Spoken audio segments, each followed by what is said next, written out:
নাই করলেই চলে বিকালবেলা হইব কিনা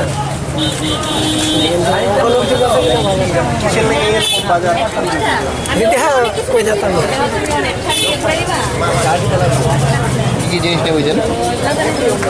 কি জিনিস আছে আপনার না ঘি মধু আলতা সুজু ধান ভর্তুকি রং তিল শাড়ি গামছা